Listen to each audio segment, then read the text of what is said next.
We know that Powell CDC is a place to go get help, but there's a whole medical side behind it. Today we meet. I am redeemed. You set me free. So I'll shake off these heavy chains and wipe away every stain. That I'm not who I used to be. I am redeemed. 3 minutes after the hour on this Recovery Monday, the 24th day of February in 2014. I'm J. Michael McCoy, and thanks for listening today. This is a program underwritten by the good folks at Powell CDC, a part of Unity Point Health. And we come in and talk about life's hurts, habits, and hang-ups, basically based on a 12-step program that is taught through Powell CDC. And many times we have some of their counselors, some of their interns, some of the patients that have gone through Powell. Today we reach into the upper end of Powell CDC, and we talk with Medical Director Matt Webster, who is a DO. What does that mean? Doctor of Osteopathy.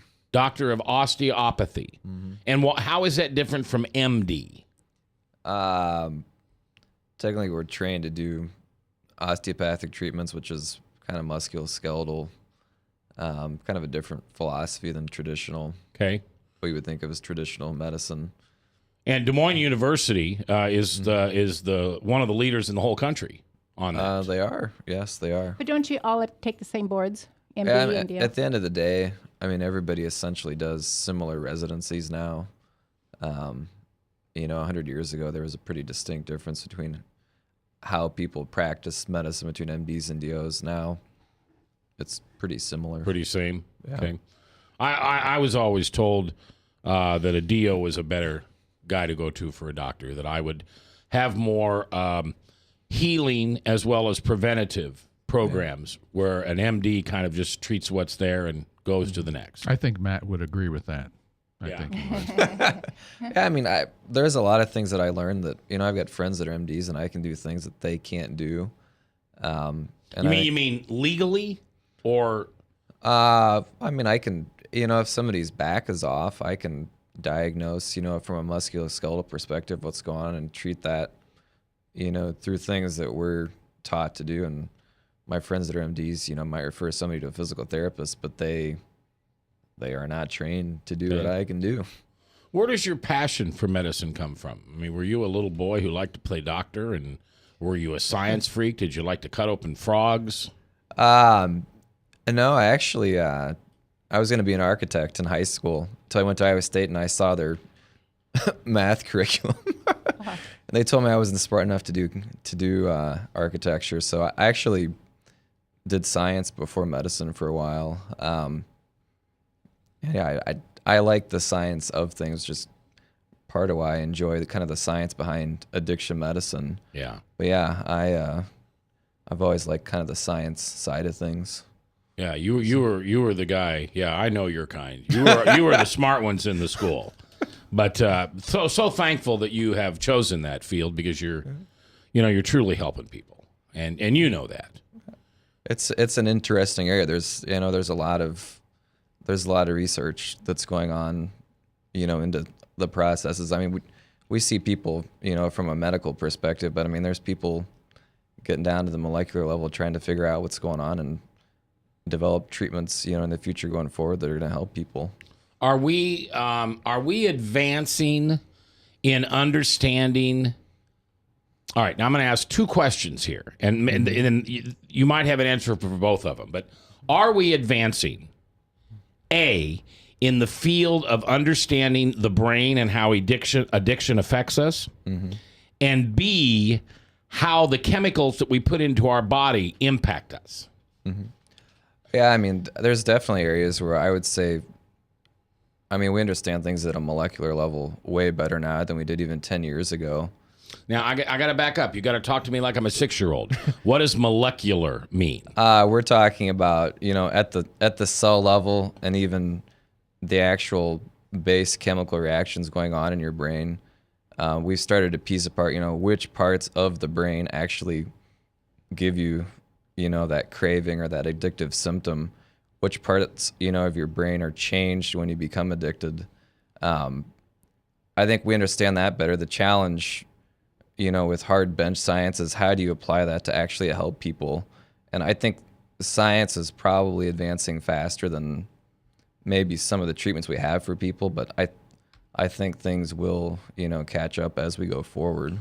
Do you think there'll ever be a day when, first of all, have we recognized the alcoholic gene? I don't think there's one specific gene. No, I think that they've tried to correlate, some areas maybe on the chromosome with alcoholism. With science, there's always the issue. Just because you can correlate two things together, is it truly causative? I don't know that science is there yet. Even if you can isolate one gene, is that really going to change how you treat it? I'm not sure. So do you think there'll be a day when, we have the science. Do we have the science today to draw fluid from an unborn and determine downs, handicaps, inconsistencies in the growth of the fetus? We have that, right? Downs, yeah. Okay. Mm-hmm. Do you think there'll be a day when we can draw that fluid from a fetus and say, prone to alcoholism or prone to addiction? I think you look at the parents. I would say I don't know that you need to. You can look at the parents and have a pretty good idea. Okay, but all right. Would say it says it's environmental. Yeah. Well, right. But I always think of you because you had my words, not yours, but you had a pretty alcoholic dad. Yes. Bad, died from it. Yes. But yet you have never had any alcoholic symptoms. Right, nor my brother or sister. So I would hate to be the guy, the doctor, whoever, who looks at your family back then and say, oh, boy, Bob and his brother and sister, they're prone for alcoholism. Well, I'm still young. You never know what's going to happen in the future. Yeah. Do you drink at all I would have to say no. because of your parents? Yes, exactly. Because of what I had to live through with them. Me and my brother or sister said, we're not going to do that. We decided, we made a choice. And then you take my example, which always just blows me away, and nobody's ever been able to help me understand this. I'm raised by an alcoholic, a high-end alcoholic, white-collar family, okay? Mm-hmm. Truly functioning alcoholics. And I hated the taste of alcohol and never drank, very rarely drank, and never was drunk till I was 34 years old. And then something changed in my life, and I went, I think I'm going to drink. We have several people that come through treatment like that. So the problem with that is, well, anyway, it's just the eternal question for me. How? And then I went on and drank for 16 years. Mm-hmm. But anyway, is that Frank? All right, we'll take Frank after the break. No, go ahead and put your headphones on now. Do you have headphones? Here's yours right there. We've got a caller, and we'll take Frank.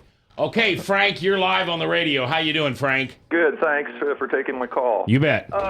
Matt, you're a Christian, right? Well, I resemble that remark. Yes, Matt. Oh, Matt. I'm sorry. Yes. Okay. Do you see medicine?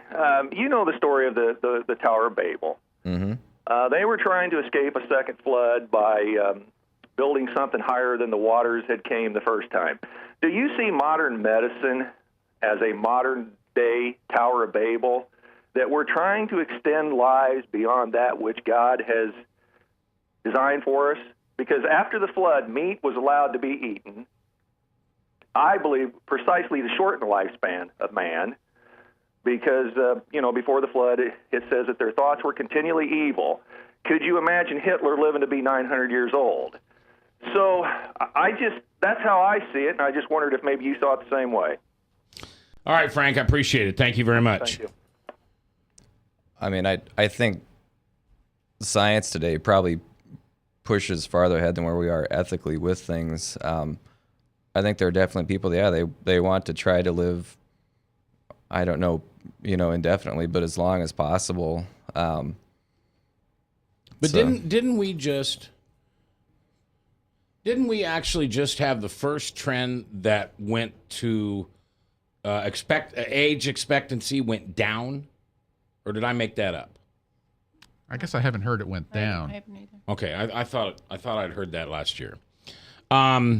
Maybe that was your doctor talking to you, Mac. Yeah, probably. That's probably. Well, we can scratch off the 70s for you. I think the 60s may be okay. I'm amazed, Matt. By the way, we're talking with Matt Webster, who's a DO, and he's the medical director for Powell CDC, specifically for Powell, right? Mhm. Yes. I'm amazed at the bionic.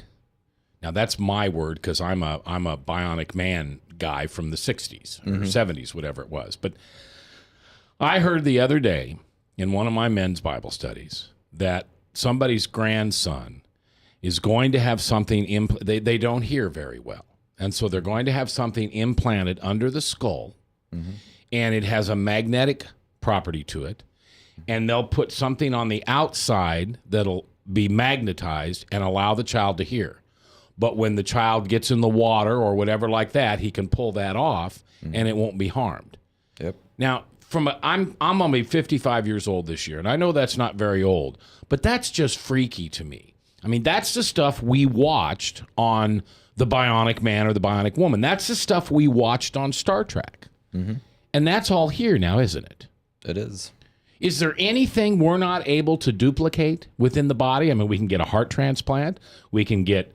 can we reproduce a cornea, or does it have to come from a donor? Corneas now are transplanted from donors. Okay. I'm not aware of us being able to make corneas out of stem cells. I'm sure that is an area of research that people are trying to do. Okay. Are you in favor of stem cell research? I guess it depends on which stem cells and in what capacity. Yeah, because you can get stem cells without getting them from an aborted child, and that was the big argument in the first part of this century, 21st century, was that the people only felt that you could get quality quality stem cells from aborted children, but now they say you can get it otherwise. Adult stem cells. Yeah, they're doing adult work. Yeah. So when you as a doctor see some of these advancements in science that then have an application into medicine, I mean, you're a smart guy, but how do you keep up with this stuff? I mean, do you have to go to continuing ed? I mean, when you graduated how many years ago from university? I graduated from medical school in 2006. Okay, so we're talking 8 years ago. Things have changed, right? Oh, yeah. How do you keep up? I mean, I read constantly. I probably don't read quite as much as I did in residency now, but I mean, you have to be reading constantly. And for me, I mean, I work in the ER as well. So, I mean, ER is changing probably more quickly than addiction medicine is. I mean, there's things that change literally month by month, things are advancing. So, yeah, I mean, even year in and year out, I mean, things are, very different even than when I came out of residency. So Anatomy? No, just how you manage things, it's But you have to get every year, don't you have to go get some hours or something? Yeah, I mean, for any specialty or subspecialty in medicine, I mean, you have to do continuing education. And part of that, has traditionally been you went to a conference once a year and, you kind of got your information. But things advance so quickly now that just once a year isn't even really enough to keep up with things. Yeah. My brother is a orthopedic surgeon, and he owns a rafting company, so he used to have doctors on the river every year so they could get educational. Yeah. All right, Matt Webster is our guest today. He's the medical director for Powell CDC. When we come back, Lila has gathered questions that are directly related to what Dr. Webster does for Unity Point and Powell, and it's fascinating. I really appreciate you being here. Thank you very much. We'll come back right after this, live on Recovery Monday on KTIA, Iowa. Yeah, we're 2 seconds slow. A woman who struggles daily with diabetes and her memory. A boy whose headaches keep him out of school. A mother who one morning discovers a lump. A girl whose condition defies diagnosis. You come to us because you need answers, but you also need more. You need understanding of what you're going through. You need comfort. You need to be treated as an individual, not a condition. You need to be included in your own care. You are the point of everything we do. That's why we're changing to Unity Point Health. It's a model of care that will help us work better together, where the physician who knows you best takes the lead, coordinating your care through every step, from the hospital to specialists to rehabilitation to health services in the home and in the community, to making sure the treatments are effective. By working as a team, we surround you with care, helping you manage your health and your conditions, guiding you to making better choices and living a healthier life. The point of Unity is you. Unity Point Health. Hey, psst. Let me let you in on a little secret. You ready? Always try to do business with people, not places, especially if you seek honest Christian business people. And when it comes to my car, I really need to trust who's working on it. Now, my family is so blessed. A few years ago, we found a family-owned automobile repair shop that operates as a Christian business also. Open, honest, reliable, trustworthy. It's AMCO on Hickman Road in front of Kmart, and it's a family-owned Christian operating business. This family treats your car as if it was their car. Everything from oil changes to transmission repair and everything in between.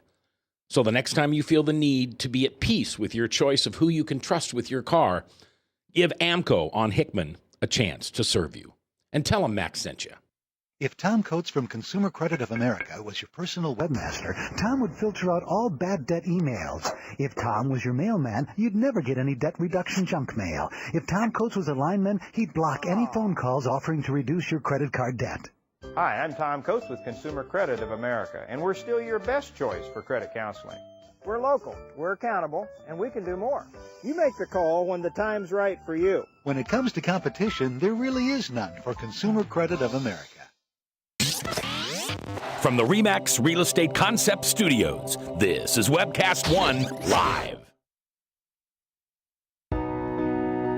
We're back 21 minutes after the hour on this 24th day of February. Recovery Monday, brought to you by Powell CDC. My co-host Lila Stafford and Bob Montserrat, the Cat in the Hat. You can call if you'd like to participate in this phone or in this conversation.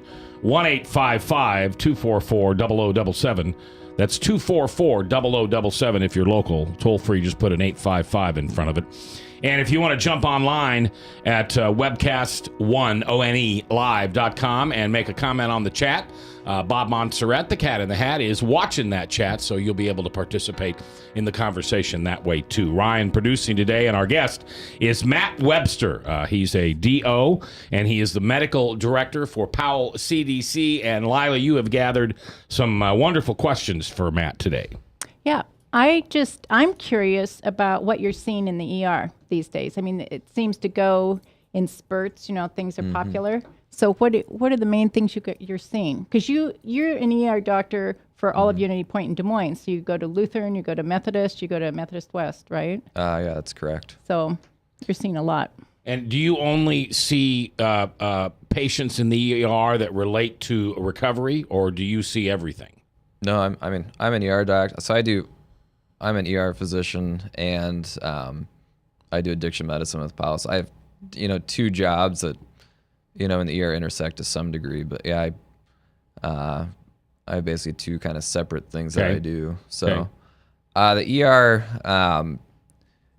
there's a few things that you've probably seen on the news that have been fairly common the last few years. Obviously, alcohol addiction is always out there. I mean, I don't think there's a day that goes by that I don't work a shift in the ER and don't see somebody that's either intoxicated or has some medical problem related to alcohol intoxication, whether it's, a trauma or something related to drinking. And with the winter we've had in Iowa, it seems like we're probably seeing, more alcohol related either falls or just issues related to that.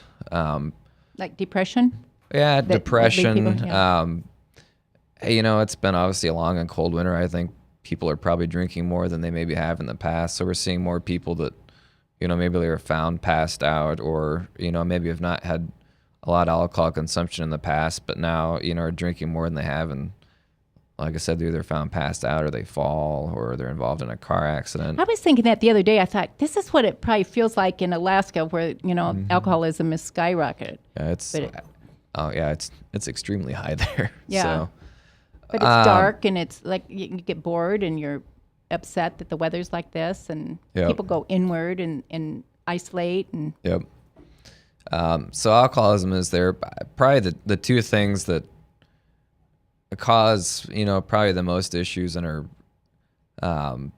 have been in the news. I mean, obviously opiates have kind of been in the background, and about 10 years ago, there seemed to be, a significant increase in the abuse of those medications. And, it used to be you heard about people, who used heroin, and that was, there was some of those people, kind of throughout the country doing that. But in the 90s and through the 2000s, there was a real push to try to treat, people that had pain. And with that, we started to see at the clinic and at the hospital an increase in the number of prescription pain medications that people were getting, which legally from doctors. Legally. Yeah. It started out, people were in pain. We wanted to treat that pain. And so we started prescribing, hydrocodone, oxycodone, which, it would be Vicodin and Percocet, probably the two most common medications. But there was, over a 10-year span, an exponential increase in the prescription of those medications. And with that, people who started to overdose and become either dependent on them or abuse them. My husband just had knee surgery and he had Oxycontin, I think, for a week. And then I scared him so bad. It was like because he has an addictive personality. Yep. It was like, you don't need to be taking this anymore. So, and I wonder how many people can get by. I guess it's not so easy to get that from a doctor anymore, but maybe it is. The problem was it was pretty easy. Yeah. And I would say it's probably been in the last 2 to 3 years. I mean, there's been so many people that come into the ER that have overdosed. The problem with, those medications is that if you take too much of them, you stop breathing and you don't recognize that you stopped breathing.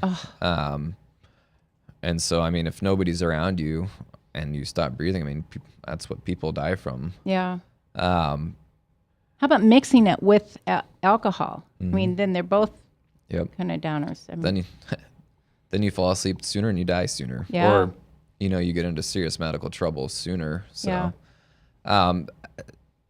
so with that increase in, the number of prescriptions being written, I mean, you had the medications themselves, you had an increase in the number, plus a lot of people weren't necessarily taking all of their medications. So then, you had these pills laying around at home, and now you've got, teenagers and, people through the high school years that, all of a sudden now have access to these medications, and they now have started to abuse those medications.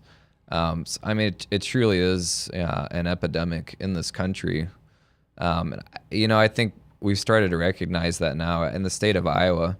Anybody that holds a medical license now, I mean, one of the things you need to do to maintain your license is to do some continuing education on, appropriate pain medication prescribing. yeah.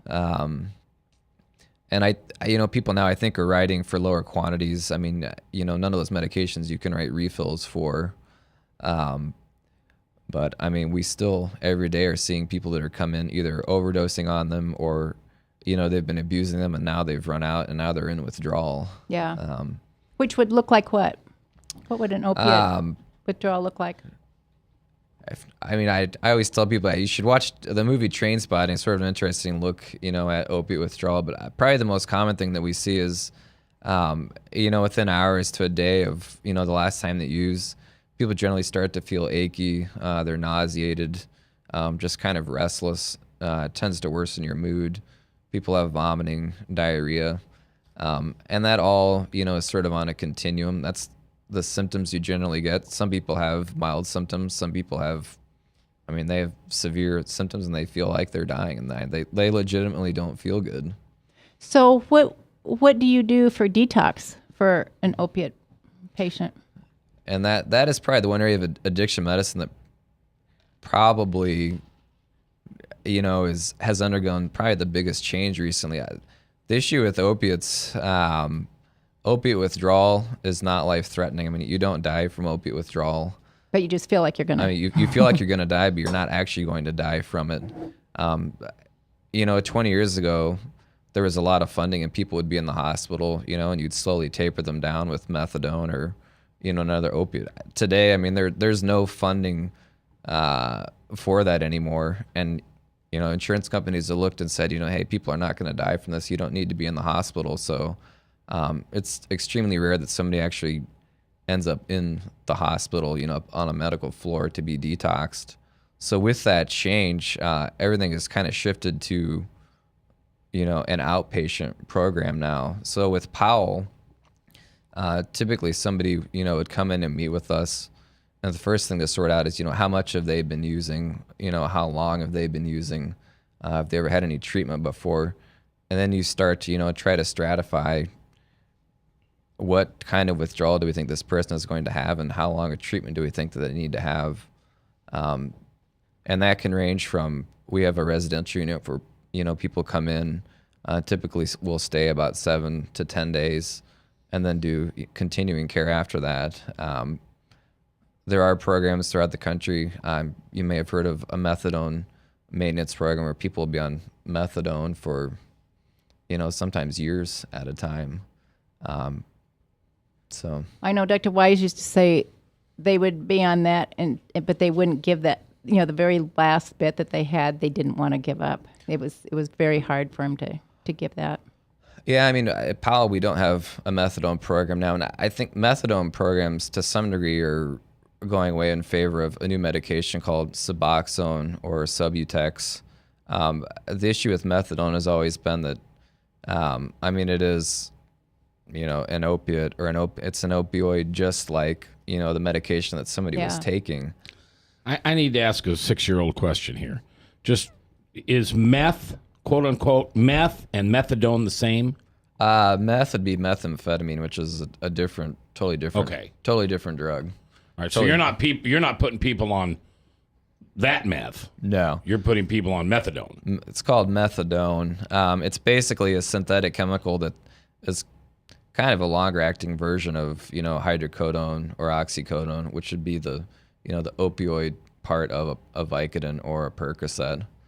And it initially started, with people that were addicted to heroin. They were trying to find something that would stave off the bad withdrawal, but something that they could prescribe, once a day. And so people would come in and once a day they would get, their dose of methadone. And the idea was to slowly, in theory over months to a year, taper them off.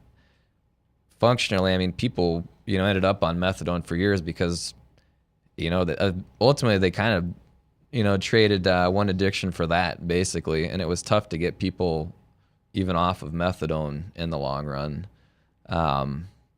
So now we've got a newer medication called either Suboxone or Subutex. That's the branded name for it.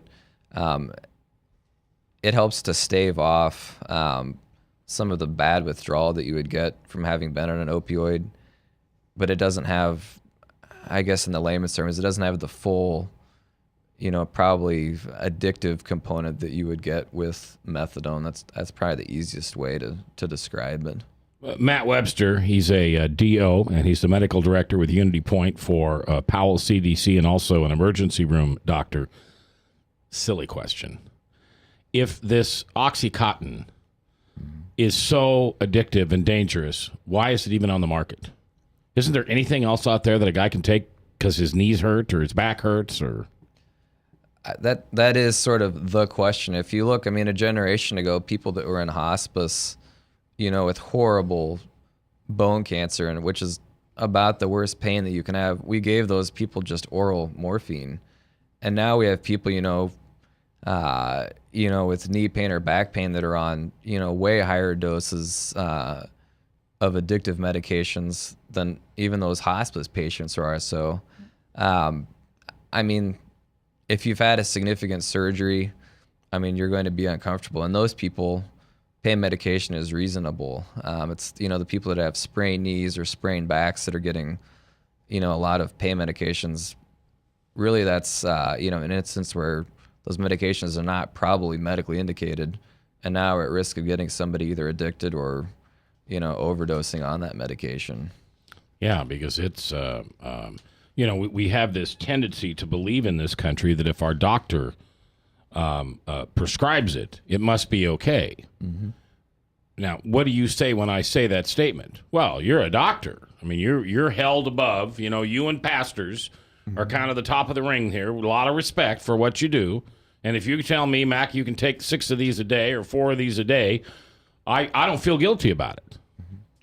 I mean, if you look at the research, if you look at somebody, say, has had a knee or a hip replacement, I mean, they have legitimate pain, and the pain receptors in their body, I mean, are kind of on fire. If you give that person pain medication, there is no indication that they will become addicted. I mean, they have a legitimate, pain that needs to be treated now. Okay.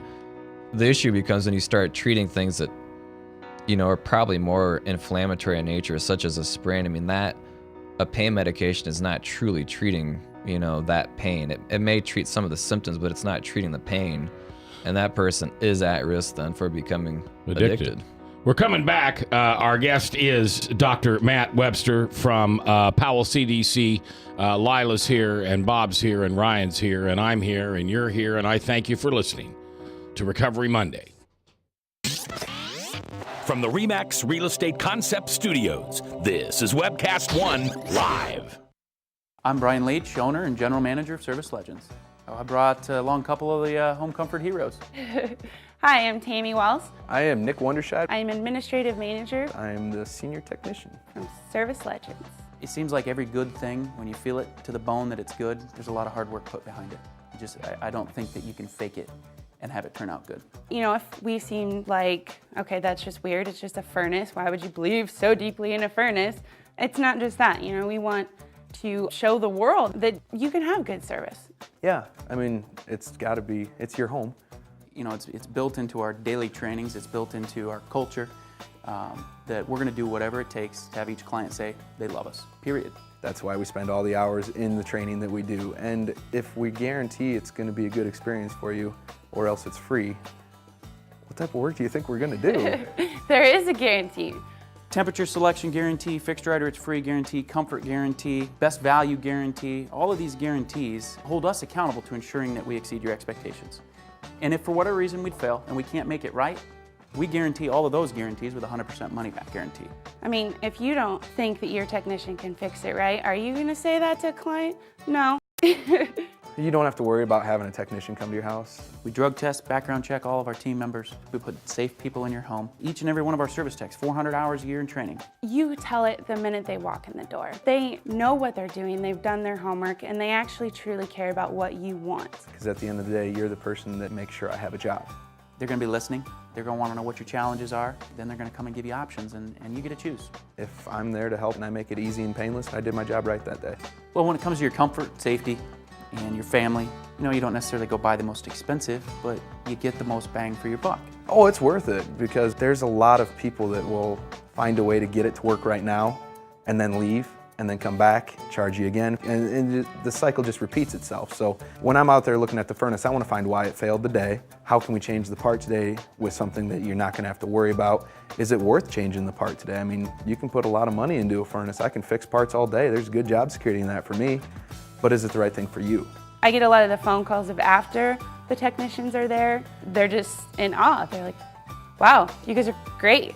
I mean, I don't even know what to say. You guys are great. Everything you did was perfect. It was great. Keep going though. I like this. Just give us a try. I'm gonna take all the risk. I've got the time to make this right. I've got the support to make it right. Just check us out. And if you don't see the value in what we do, I mean, fixed right or it's free or 100% money back. Enough said.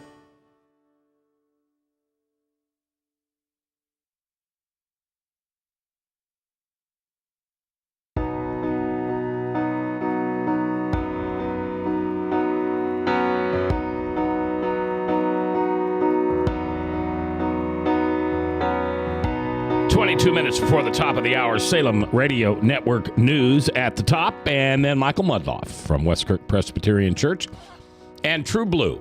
I'm J. Michael McCoy, if I haven't told you lately. Thanks for listening. I love this job. Couldn't do it without you. It's Monday, which means it's Recovery Monday here on webcast1live.com and KTIA. It's when Lila Stafford, who is the president and CFO of Unity Point, and Bob Montserrat, who is a forensic scientist, who is one of the, we're really blessed. Bob's one of the country's most knowledgeable and most used testifier. That's not the right word. Expert witness around the country on alcohol and its impact on people. So we're lucky to have such quality people around us, including Matt Webster, who is a DO, and he's the medical director for Powell CDC, and also is an emergency room doctor, which part of me wants to follow you for a night, because I've watched way too many shows, TV shows. But my guess is that what I see on TV as a emergency room situation, what you go through is actually worst. Because, if you talk to a lawyer about lawyer shows, they'll tell you they're not like that at all. But my guess is you see what worse than we are able to see on TV. Yeah, I mean, I don't, I guess dating myself, I remember when ER first came on back with George Clooney. I mean, it actually, Michael Crichton helped with that show, and it actually was fairly realistic. But, even like the life in the ER, which it's funny how many times I go in a room and somebody's watching life in the ER on TLC. Even that stuff is sort of over dramatized. The stuff they pick for those shows, we see that stuff. They're picking stuff for TV to.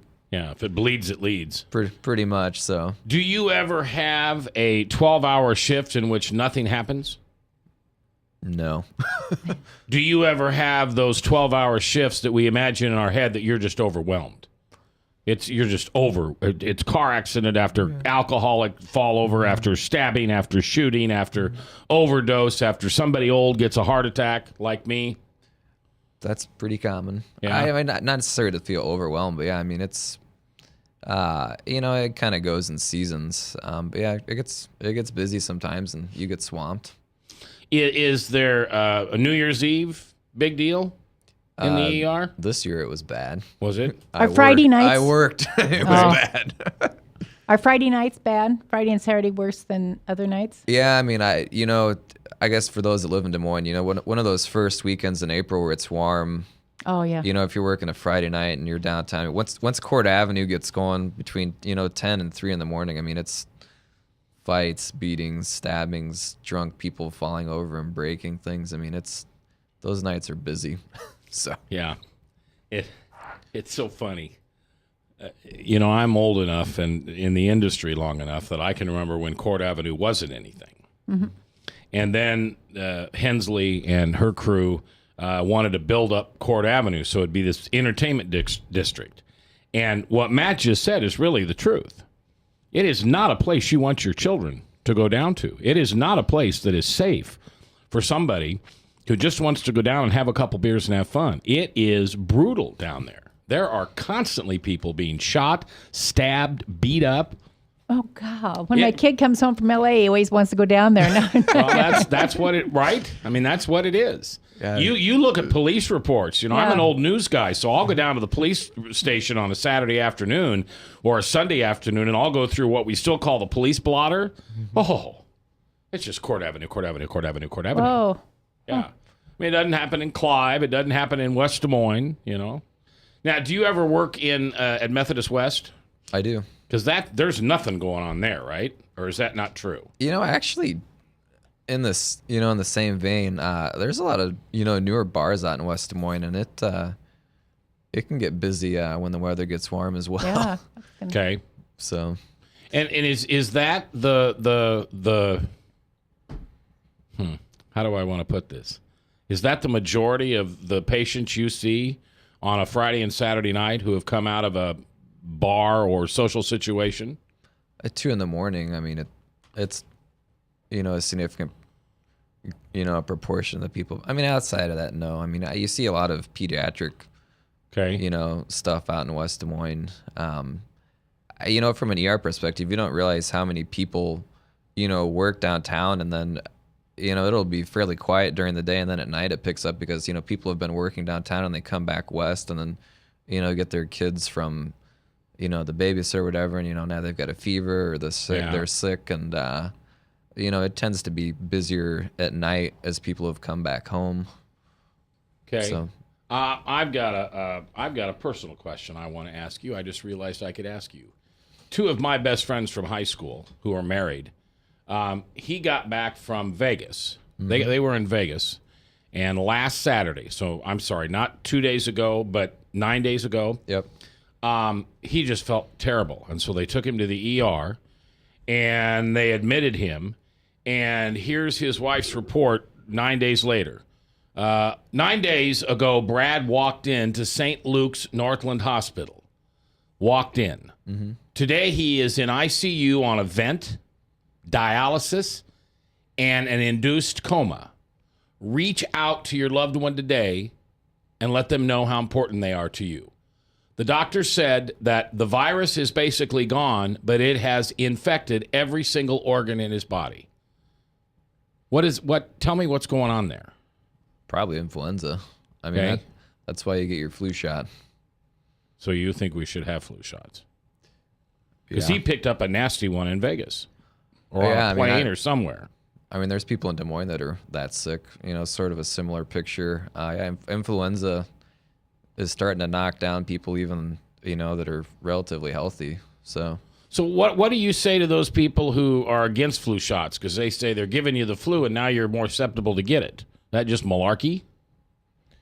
I mean, I think everything we do in medicine is based on research where you try to do what's called double-blind study, where you give, basically some independent person is giving two groups of people either a flu shot or not, and then you see what happens. Okay. I think, from a statistic perspective, people that get the flu shot, they may get flu, but really flu shots are trying to prevent stuff like your friend has there, the really bad complications, either, a secondary pneumonia down the line or ending up in the hospital. I mean, this has scared his wife, Kathy, to death because he's basically there in an induced coma now for almost a week. Mm-hmm. He's got earbuds in, listen to the Doobie Brothers. They're hoping that makes him feel better.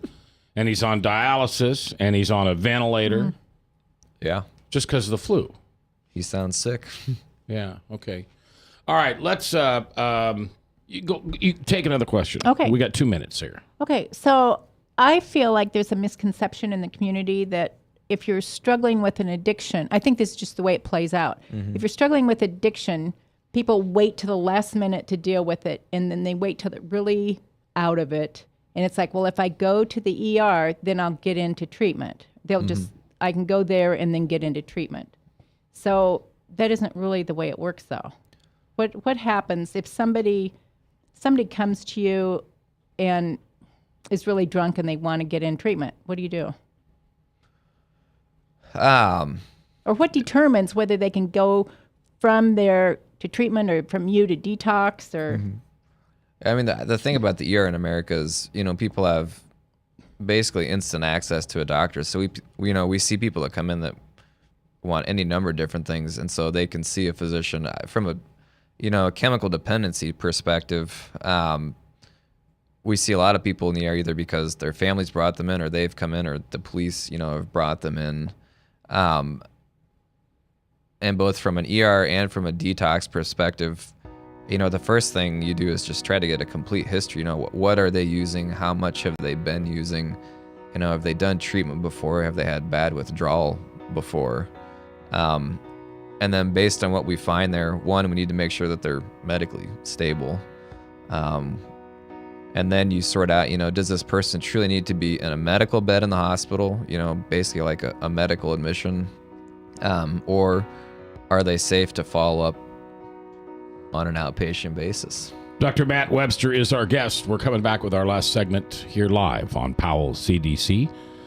It's on webcast1live.com and KTIA, Iowa. A father who is headed toward another heart attack. A woman who struggles daily with diabetes and her memory. A boy whose headaches keep him out of school. A mother who one morning discovers a lump. A girl whose condition defies diagnosis. You come to us because you need answers, but you also need more. You need understanding of what you're going through. You need comfort. You need to be treated as an individual, not a condition. You need to be included in your own care. You are the point of everything we do. That's why we're changing to Unity Point Health. It's a model of care that will help us work better together, where the physician who knows you best takes the lead, coordinating your care through every step, from the hospital to specialists to rehabilitation to health services in the home and in the community, to making sure the treatments are effective. By working as a team, we surround you with care, helping you manage your health and your conditions, guiding you to making better choices and living a healthier life. The point of Unity is you. Unity Point Health. If you choose to obey the power of sin, it leads to death. If you choose to obey obedience, it leads to righteousness. Forgiveness is just the beginning of life in Christ. God wants us to live for Him now. And because of Jesus Christ, the gospel was preached, and you and I are blessed today because of Abraham. Did you know that? We're blessed. Experience Truth, 99.3 FM. From the RE/MAX Real Estate Concept Studios, this is Webcast One Live.